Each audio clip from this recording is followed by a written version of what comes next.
And then when you get this, there's some other resources for you too, so you can take a look at it. Bank Prairie Tech really has a nice guide available. I think you've got some documentation there about it as well. Is that in there at all?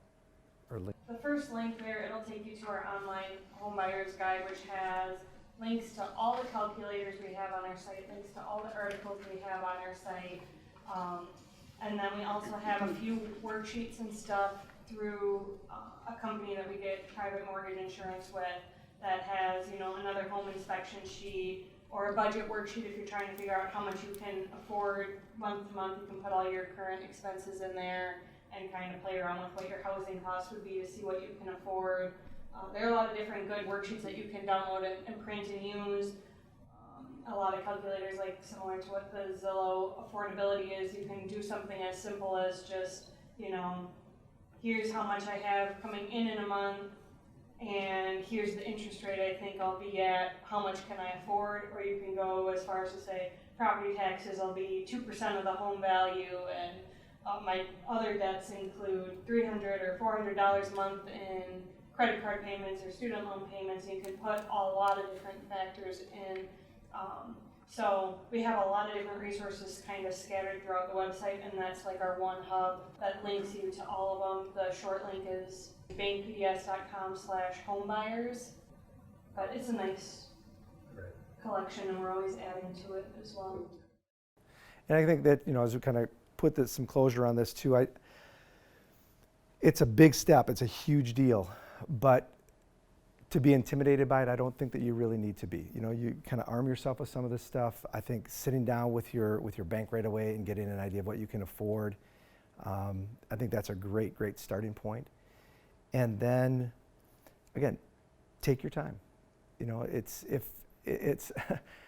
I can't say it's like buying a car where if the car gets sold, there's another one right there. I know this market is a little bit strange, and when you see something that you really like, you want to act on it right away.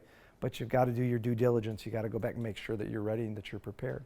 And hopefully this will give you some of those tools that you need to do that. And again, the bank is available to you. My information is there as well, I believe. If not, I'm just at Stockport High School, so you feel free to drop me an email too, and I can always direct you to information too. But are there any questions that you have? We just got a few minutes left here, but is there anything else that you guys wanted to ask, or? No, I'm still just it's so much information. I'm still just trying to process it. It's Yeah. like, this is I am intimidated by this process because there's a lot going on. Mm-hmm. So. Yeah, like I said, I think one of the very first things, I like that idea of getting that idea of the pre-qualify. Mm-hmm. Getting an idea, what can I afford? Because then you're not looking at stuff that you're just simply not going to be able to even have in the ballpark at all. Just get a rough idea of what you can afford, what you feel you can do, and then just start looking and go from there. And then once you start, kind of being a little bit more comfortable, then you can take that next step and look at the pre-approval process. So.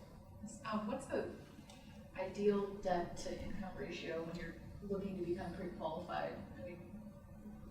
All carry debt, what's good? Well, your total debt to income ratio normally should be higher than 43%, and that's based on your gross income.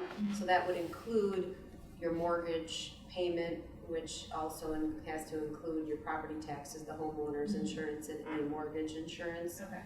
And then any other loans that you have out there. So any minimum credit card payments are what we have to use, and then car loans, student loans.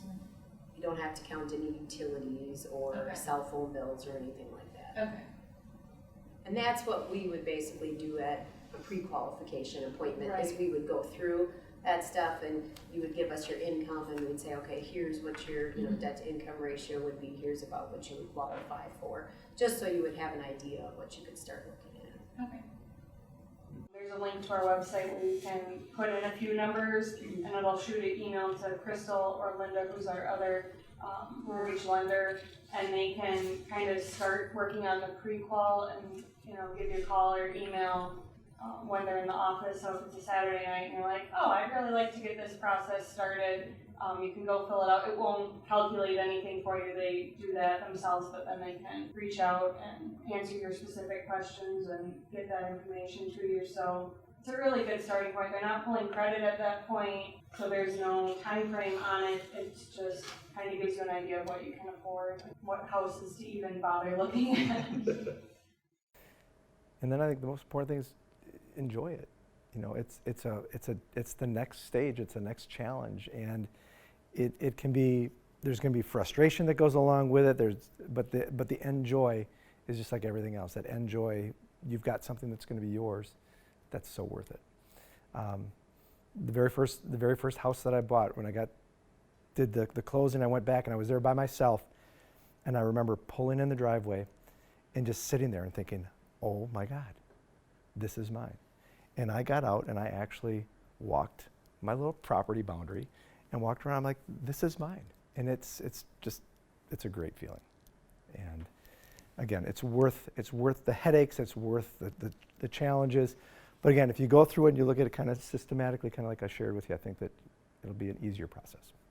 So, right. And thank you so much for coming. Thank I you. appreciate it. You bet.